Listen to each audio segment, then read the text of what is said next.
que he titulado La paz perfecta. Bien, en lenguaje de expertos marineros se le llama la tormenta perfecta. Bueno, hay una película que se llama La tormenta blanca, pero en su original realmente se titula La tormenta perfecta. O sea, aquella que reúne, no perfecta en el sentido que sea buena una tormenta, en el sentido que reúne todos los requisitos para que la tormenta sea inexpugnable, imposible de atravesar. Definición de tormenta perfecta, en cualquier diccionario o en cualquier escrito, dice que una tormenta perfecta es una expresión que describe un evento en el que una rara combinación de circunstancias, sobre todo climatológicas, agravara drásticamente una situación. Bueno, después dice que el término también se usa para describir un fenómeno real que ocurre en tal confluencia, resultando en un evento de magnitud inusual. O sea, un pedazo, en nuestro lenguaje coloquial, un pedazo de tormenta sería. Así que en esta mañana voy a hacer quizá una pequeña analogía entre lo que es una tormenta natural y lo que puede ser una tormenta en nuestra vida. Estos factores de los que habla esta definición de lo que es una tormenta perfecta, pues podríamos decir entre ellos, pues no sé, pues bruma, vientos huracanados, un frente frío, lluvia torrencial, y eso forma lógicamente un peligro para todos los que se encuentran en la nave, así como lógicamente para la nave misma y para lo que contiene la nave. En este caso veremos cómo Pablo hace transbordo y cambia de barco. Sale con presos en un barco y después en la zona de Alejandría, Egipto, coge otro barco cargado de grano y ya se dirigen hacia Italia. Pues quizás en nuestras vidas muchas veces hemos dicho, ¿cómo te encuentras, hermano? Pues estoy atravesando una tormenta. Y además es una tormenta perfecta porque confluyen en mi vida todos los factores necesarios para que mi barco se hunda y para que yo me hunda con él. No voy a poder salir de ella. Esta combinación, pues, confluye en mi vida personal y esto sé que va a acabar conmigo. El apóstol Pablo tiene muchas palabras de ánimo. Yo voy a arrancar con un versículo corto de Filipenses 4:7 y después nos metemos en el tema. Directamente vamos a hablar de embarcaciones, de naufragios, y si alguna terminología no uso bien, pues ruego me perdonéis. Luego nos meteremos en el capítulo 27 de Hechos de los Apóstoles. Pero entre otras cosas que dijo Pablo para animar, en Filipenses, cuando se dirigía a la iglesia de Filipo, en el capítulo 4 y versículo 7 dice: y la paz de Dios en medio de la tormenta, esto lo añado yo, esa que sobrepasa todo entendimiento, guardará vuestros corazones y vuestros pensamientos en Cristo Jesús. Es una de tantas palabras que el apóstol Pablo utiliza en una de sus epístolas para animar en momentos de crisis, en momentos de tormenta. Yo a la crisis en esta mañana le voy a llamar tormenta porque voy a leer algo lógicamente referente a una tormenta y a un naufragio. Y para ello vamos a comenzar con esta historia que se encuentra en el capítulo 27 del libro de los Hechos, y vamos a leer los 12 primeros versículos y después vamos a ir desgranando y explicando. Hechos capítulo 27, versículos del 1 al 12. Dice así: cuando se decidió que habíamos de navegar para Italia, entregaron a Pablo y a algunos otros presos a un centurión llamado Julio, de la compañía Augusta, y embarcándonos en una nave adramitena, ya diré lo que quiere decir eso, era de un pueblo adramitio de Asia, que iba a tocar los puertos de Asia, zarpamos, estando con nosotros Aristarco, macedonio de Tesalónica. Al otro día llegamos a Sidón y Julio, tratando humanamente a Pablo, le permitió que fuese a los amigos para ser atendido por ellos. Y haciéndonos a la vela desde allí, navegamos a Sotavento de Chipre, porque los vientos eran contrarios. Habiendo atravesado el mar frente a Cilicia y Panfilia, arribamos a Mira, que es una ciudad que se encuentra en Licia, y hallando allí el centurión una nave alejandrina, cambiaron de nave, que zarpaba para Italia, nos embarcó en ella, navegando muchos días despacio y llegando a duras penas frente a Gnido, porque nos impedía el viento. Navegamos a Sotavento de Creta frente a Salmón y costeándola con dificultad llegamos a un lugar que llaman Buenos Puertos. no Buenos Aires, Buenos Puertos, cerca del cual estaba la ciudad de Lasea. Y habiendo pasado mucho tiempo y siendo ya peligrosa la navegación, por haber pasado ya el ayuno, Pablo les amonestaba, diciéndole: varones, veo que la navegación va a ser con perjuicio y mucha pérdida, no solo del cargamento y de la nave, sino también de nuestras personas.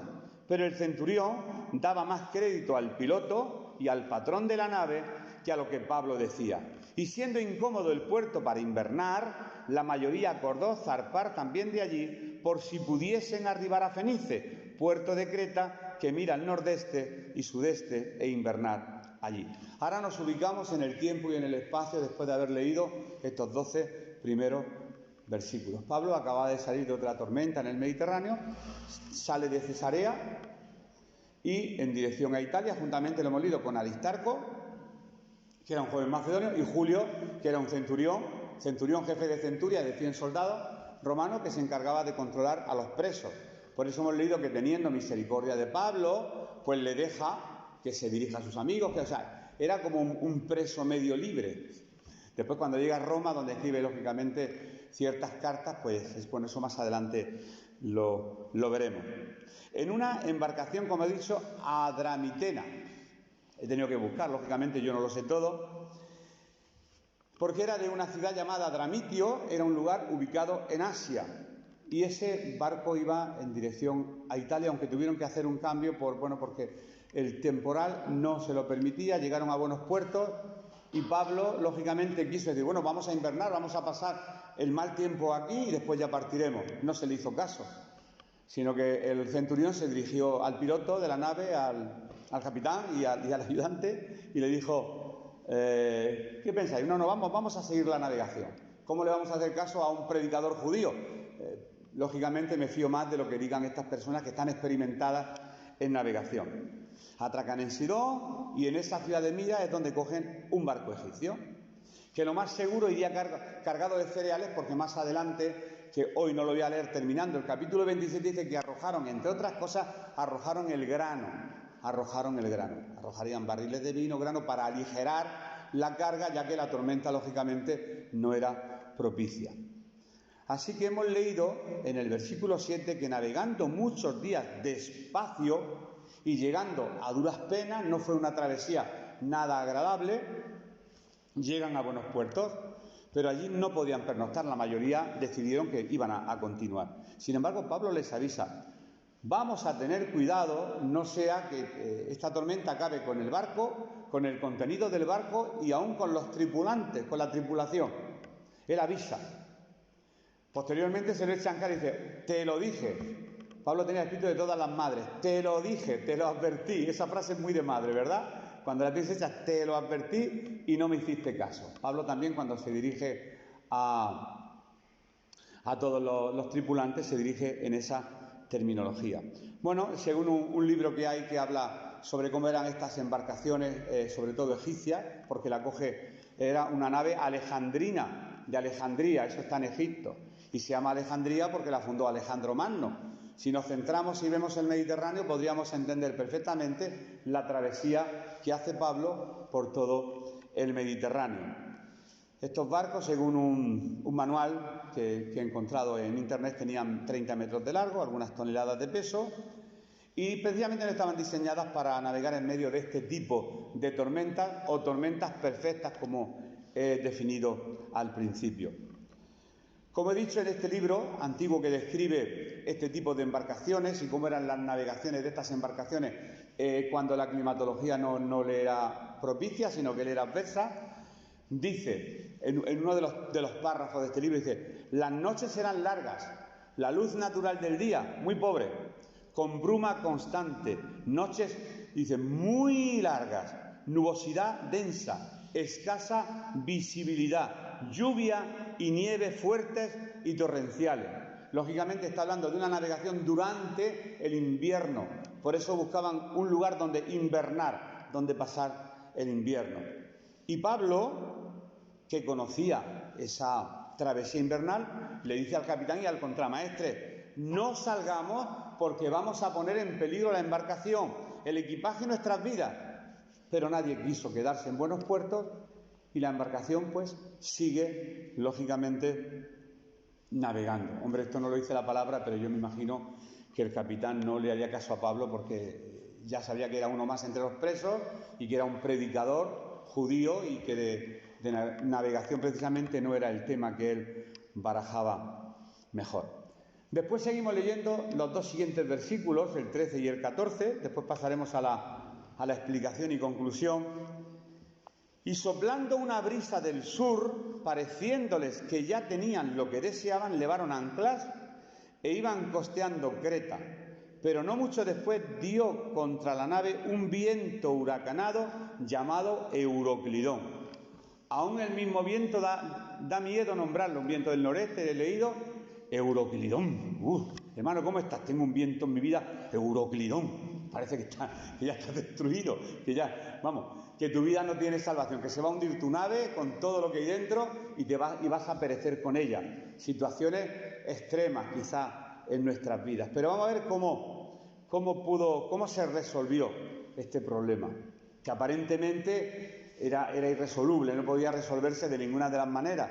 Lógicamente vamos a apelar aquí, y está clarísimo, si lo hemos sacado de la palabra del Señor, que el poder de Dios obra en esta situación y es una historia con final feliz, pero con unas consecuencias espirituales que son buenas para nuestras vidas ahora que leemos esta palabra y lógicamente para aquellos tripulantes en aquella ocasión. Levaron anclas, fueron a otro puerto. Días después, como hemos leído, pues el barco da con un viento del norte y del este que se llama Euroclidón.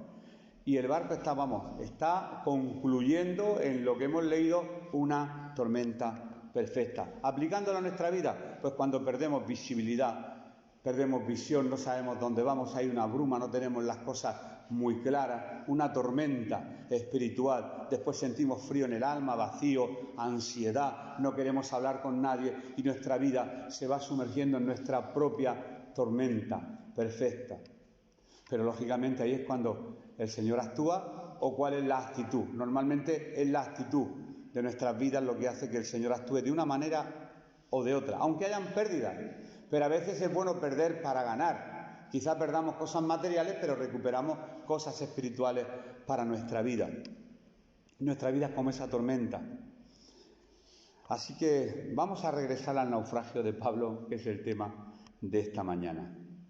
La situación era la siguiente. Lo vamos a leer en los siguientes 5 versículos del capítulo 27 de los Hechos. Y seguimos avanzando en la lectura. Y siendo arrebatada la nave y no pudiendo poner proa al viento, nos abandonamos a él. Nos abandonamos a él y nos dejamos llevar. Y habiendo corrido a sotavento de una pequeña isla llamada Clauda, con dificultad pudimos recoger el esquife. Y una vez subido a bordo, usaron de refuerzos para ceñir la nave. Y teniendo temor de dar en la sirte, elevaciones de arena para que no encallara la nave, arriaron las velas y quedaron a la deriva. Pero siendo combatidos por una furiosa tempestad, al siguiente día empezaron a aligerar la carga. Y al tercer día, con nuestras propias manos, arrojamos los aparejos de la nave. Y no apareciendo ni sol ni estrellas por muchos días, qué situación y qué sensación, ¿verdad? Y acosados por una tempestad no pequeña, ya habíamos perdido toda esperanza de salvarnos. Esta es la descripción que está haciendo el escritor de Hechos. Perdimos toda esperanza de salvarnos. No había esperanza. Dada la situación, ¿verdad? Porque puede haber un problemilla, un problemón o un euroclidón. Y si es un euroclidón, parece ser de que quizá hayamos confesado con nuestros labios, ya no hay esperanza. Yo digo, ya me han hecho jaque mate y ya esta partida está perdida. Eso lo he dicho yo en los últimos meses muchas veces. Ya me han hecho jaque mate y la partida está perdida. Pero claro, la última palabra la tiene el Señor. Es lo hermoso del pueblo cristiano, que la última palabra no la tenemos nosotros ni la tiene nadie, la tiene el Señor. Y en este caso, la última palabra también la tuvo el Señor. Describir la situación, pues ya hemos dado algunos datos, la dificultad que había, el viento huracanado, ese viento que venía llamado Euroclidón, tuvieron que arrojarlo todo porque perdían la nave, se dejaron llevar por... Creo que Barlovento, cuando el viento viene de frente y todo Sotavento, pues por detrás, ¿no? ¿Lo he dicho bien? Bien. Estoy aprendiendo de marinería. Por detrás, claro. Es que leyendo y entendiendo lo de los vientos, digo, madre mía, menuda situación tuvieron que vivir Pablo y el resto de la embarcación. Estaban desanimados, había desánimo general en la nave, Pablo incluido. O a lo mejor Pablo no, porque a lo mejor la solución la tenía Pablo. Vamos a ver qué soluciones tenía Pablo. Pablo a lo mejor no tenía tanto temor y él no había perdido la esperanza de salvarse. No la había perdido por un motivo y más adelante lo vamos a ver. Y es tan clarísimo el motivo que creo que lo vamos a entender. El océano rugía, los marineros se rinden, ya no hay esperanza, vamos a perecer. Y arrojaron todo por la borda, como lo he leído. Cuanto menos peso, pues menos peligro de zozobrar. Tiraron barriles, comida, cereales, vino, materiales de trabajo, todo lo que había en cubierta. Luego lo anclaron, pero el mar sacudía por muchos días la embarcación y los marineros dijeron, nos morimos, nos vamos a morir. Y sin embargo, cuando la marinería se rinde, es cuando Pablo dijo, tendríais que haberme escuchado, os lo dije en buenos puertos. Y parece ser que cuando estamos en una tormenta esperamos un mimo, como dicen en Latinoamérica, alguien que nos apapache. A mí me gustó esa expresión de apapachar, me encantó. Necesitamos como el mimo de Dios, no te preocupes, hijo mío, estás en una crisis. No, a veces en medio de la crisis Dios lo que hace, lo que te manda es una exhortación, porque a lo mejor nos hemos metido nosotros mismos en la tormenta, por no hacer caso, por no obedecer, por hacer las cosas según nuestro criterio, según nuestra opinión, y nos vemos en medio de una tormenta y decimos, ¿por qué? Y viene Pablo y dice, te lo dije, te lo advertí, te lo avisé. Así que los marineros se rindieron, pero Pablo dijo, tendrían que haberme escuchado. Si me hubiesen oído, no hubiéramos recibido esta pérdida, pero... Así que él dijo, os exhorto, ahora lo leeremos, os exhorto a que tengáis buen ánimo. ¿Buen ánimo? ¿Buen ánimo en medio de esta situación? Es como cuando estás en que alguien que diga, ánimo, ánimo, aquí, en este momento, no es justo el momento ni la situación para que tú me digas que yo tenga buen ánimo. ¿Os imagináis estas palabras sin sol, sin estrellas, con bruma, con frío, con viento? Estas palabras, ánimo, ánimo, solamente eso me tienes que decir y con eso ya está solucionado mi problema y mi tormenta. Sí, pues primero dice, tenga buen ánimo, porque no habrá ninguna pérdida de vida, sino solamente la nave. Y algo se pierde en la tormenta. No se pierden las personas, pero sí se pierde la nave. La nave, como el accidente que ocurrió, no se perdió la nave, pero no, las personas fueron todas rescatadas. Como aquí hay un final feliz en esta historia. Los marineros que sabían como he dicho antes, de tormenta, pues se dieron por vencidos. Y este predicador, que no entendía ni de nave ni de tormenta, es el portador del valor, el portador del ánimo, el portador de la esperanza. Precisamente Pablo. ¿Qué es lo que sabe Pablo? Que los marineros no saben. Pablo tendría que tener alguna en la manga. Él sabría algo que seguramente los marineros no sabrían. ¿Qué es lo que tú y yo necesitamos ahora? Saber que no sabemos y que Pablo sí lo sabía y que nos va a dar esa paz perfecta. De ahí el título, la paz perfecta. En medio de la tormenta, sí, en medio de la situación más extrema, más límite, que es lo que nos va a dar una paz perfecta en medio de esa tormenta. Los marineros dirían, pero ¿de dónde vamos a sacar el ánimo? Mi pozo de ánimo está vacío.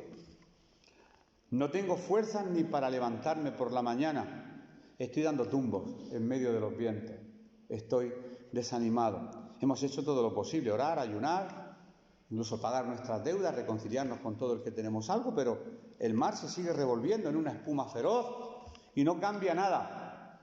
En mi vida, en mi familia, en mi matrimonio, no cambia nada. Y estoy haciendo tantas cosas, pero parece ser que la tormenta continúa.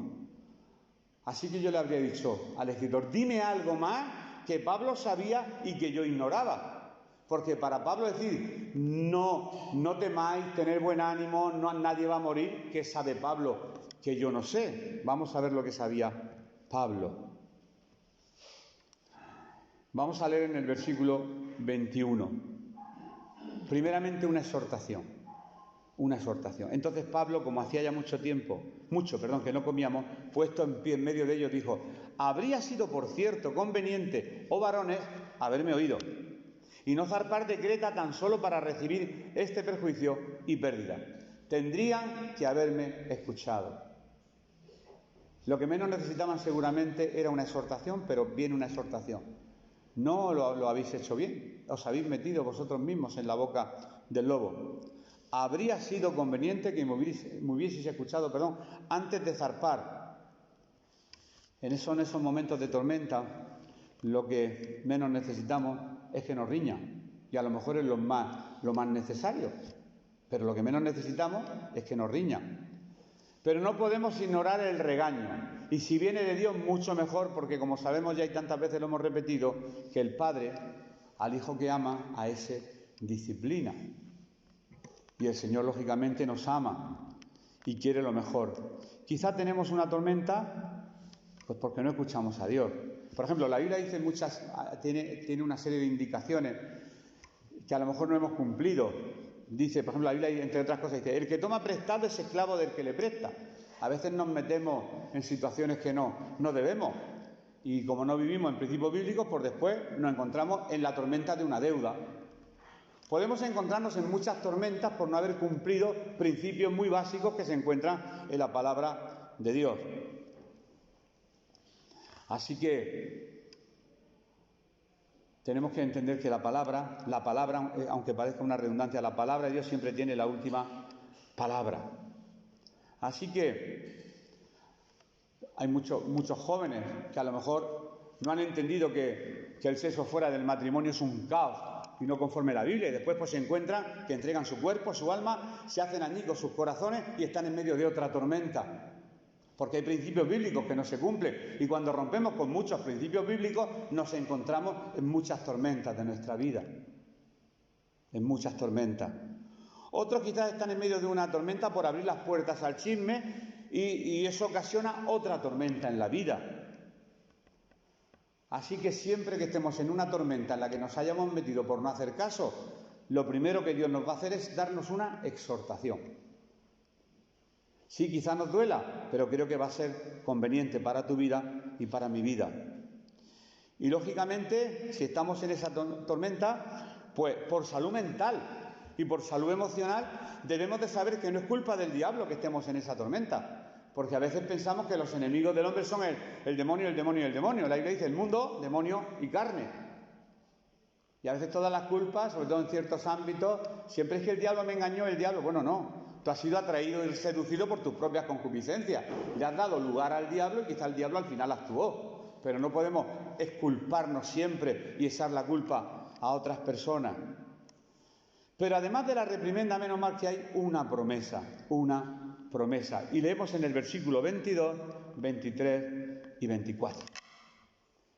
Fijaros por qué Pablo tenía clarísimo de que no iba a zozobrar la embarcación ni que nadie iba a perecer en medio de esa tormenta. Pero ahora os exhorto a tener buen ánimo, pues no habrá ninguna pérdida de vida entre vosotros, sino solamente de la nave. Porque esta noche, ahí está el tema, porque esta noche ha estado conmigo el ángel del Señor. El ángel de Dios, en medio de la tormenta, sí, el Señor está en medio de la tormenta, en medio de las circunstancias. Cuando la esperanza parece que se ha acabado, cuando el barco está a punto de zozobrar, porque esta noche me ha visitado el ángel del Señor, de quien soy y a quien sirvo. Yo soy del Señor y yo sirvo al Señor. Diciendo: Pablo, no temas, es necesario que comparezcas ante César. Y si tiene que comparecer ante César, lógicamente tiene que llegar a Roma. Y si tiene que llegar a Roma, la nave no va a zozobrar, porque entonces Dios se contradeciría. ¿Entendéis? Por eso Pablo tenía clarísimo, porque conocía el plan de Dios para su vida. Quizá cuando conocemos el plan de Dios para nuestra vida y trabajamos en él, a lo mejor no tenemos tanto miedo a la tormenta. Pablo no tenía ningún tipo de miedo. Dice: y he aquí Dios te ha concedido todos los que navegan contigo. Por tanto, varones, tened buen ánimo. porque yo confío en Dios que será así como se me ha dicho. Con todo, es necesario que demos en alguna isla. A pesar de que yo tengo claro que no vamos a zozobrar, porque Dios esta noche me ha visitado el ángel del Señor y me ha dicho que es necesario que yo comparezca ante César, y César creo que vivía en Roma, la nave estaba aquí, todavía le quedaban muchos días para llegar a su destino. Él sabía que de una manera o de otra iba a llegar a Roma. Él lo sabía, lo tenía claro. ¿Por qué? Porque el Señor se lo había prometido. Así que el cielo es el que nos envía ayudantes en momentos de crisis, en momentos de tormenta. Anoche se me apareció un ángel. Pablo recibe una visita del cielo en medio de la tormenta, y Dios puede visitarte a ti, puede visitarme a mí, nos puede visitar en medio de nuestras tormentas. Hebreos 1:14, otro texto que vamos a leer, dice así,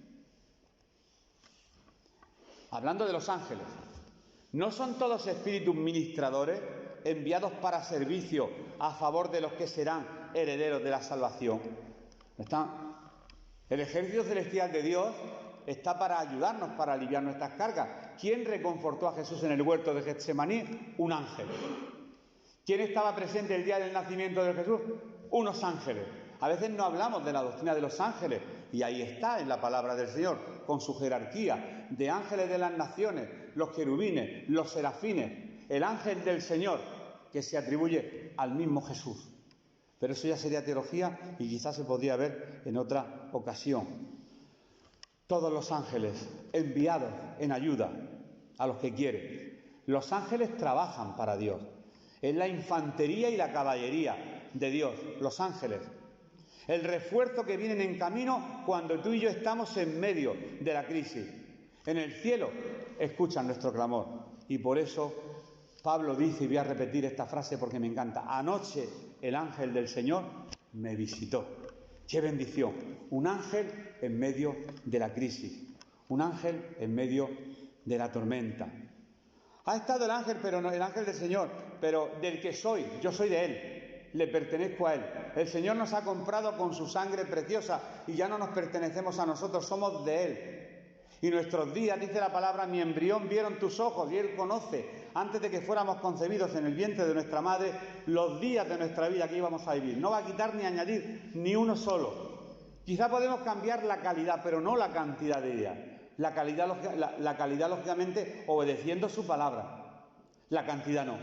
Eso está escrito ya en su libro, mi embrión vieron sus ojos, y Él tiene contado todos nuestros días. Así que cuando Dios permite que entremos en la tormenta, Dios garantiza que a pesar de la tormenta vamos a llegar a buen puerto si estamos dentro de su voluntad. Porque no somos esclavos, somos hijos y somos herederos. Así que el Dios de quien soy me ayuda en medio de la tormenta y a quien sirvo.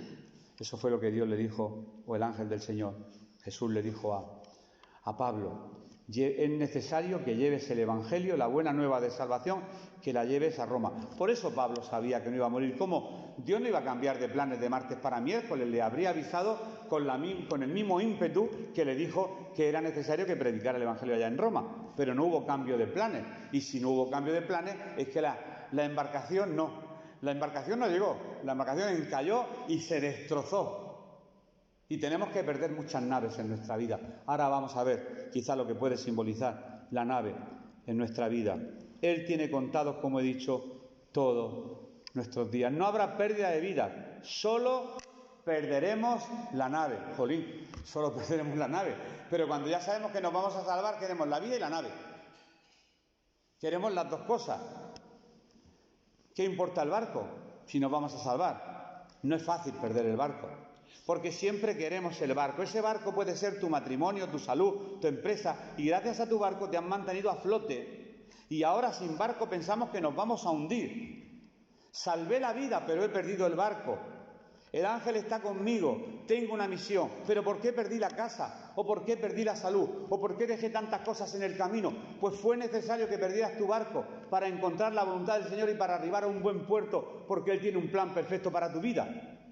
Y quizá tienen que haber pérdidas para que después hayan ganancias, pero lo queremos todo, salvar la vida y también el barco. Y a lo mejor no es la voluntad del Señor que se salve el barco, como lo fue en esta ocasión. Creemos que la seguridad de la vida, y eso nos pasa porque somos materialistas mientras vivimos en esta tierra, que es tenerlo todo pagado. Pero esa no es la paz perfecta.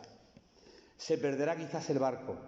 ¿Qué otra manera tiene Dios para enseñarnos a depender de Él cuando perdemos el barco? Por ejemplo, si tenemos un problema de baja estima, el Señor dice, te soplo alta estima, para que tú tengas mucha estima. No, va a permitir quizá que a lo mejor que sigan dañando tu autoestima para que te fortalezca, exactamente igual que con la enfermedad del COVID, un trocito de la enfermedad dentro del cuerpo para crear anticuerpos contra. Y quizás es necesario que nos fortalezcamos en nuestras situaciones de desánimo, en nuestras situaciones de desaliento, en nuestras situaciones cuando la autoestima nuestra está por los suelos, como las vacunas, que suben el umbral del dolor, las defensas. Si decimos a Dios, Señor, dame paciencia, pues va a permitir situaciones de mucha impaciencia, porque si no permite la impaciencia no vas a aprender nunca la paciencia.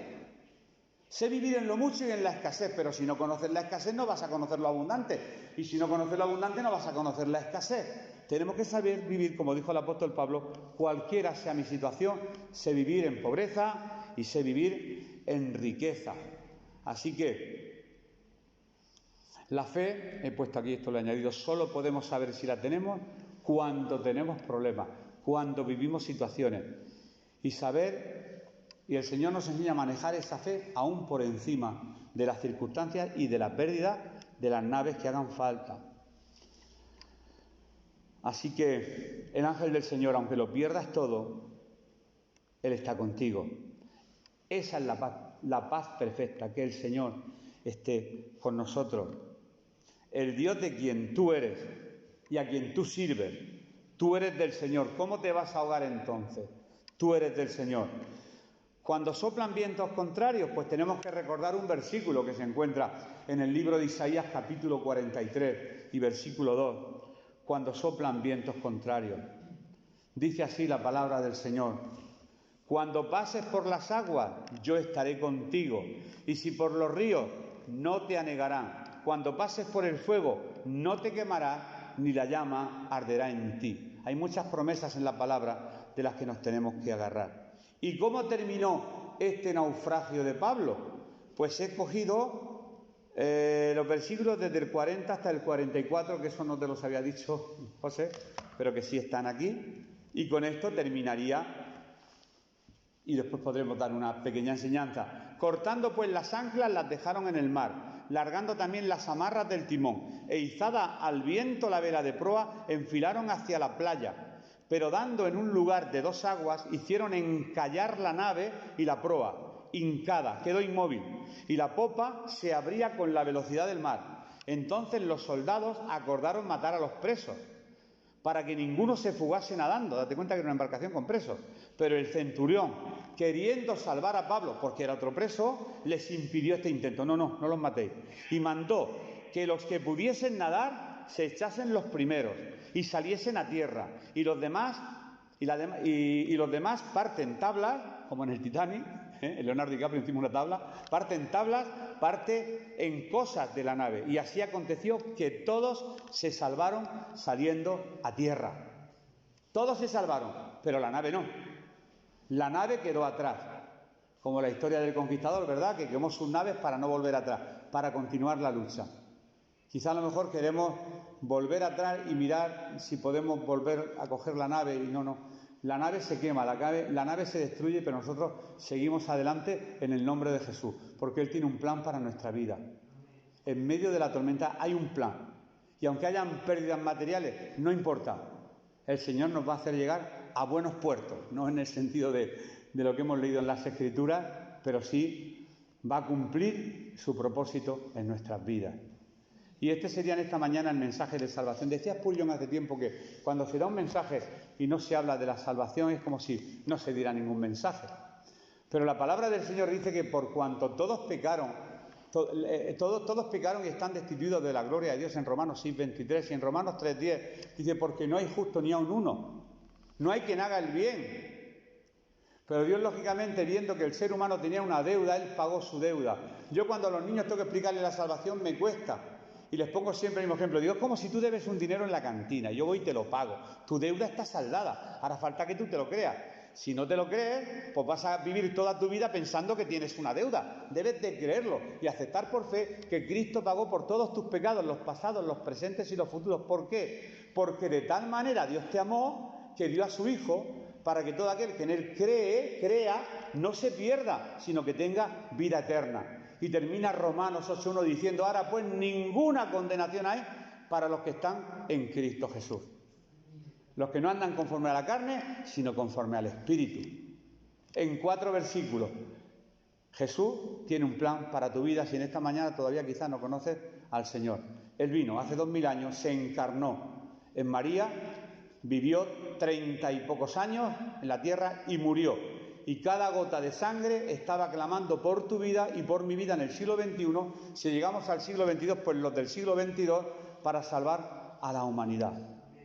Así que Dios te ofrece en esta mañana, extiende su brazo y dice, ¿quieres ser salvo? Cree en mí, cree que yo he saldado tu deuda, que yo he pagado tu deuda y serás perdonado.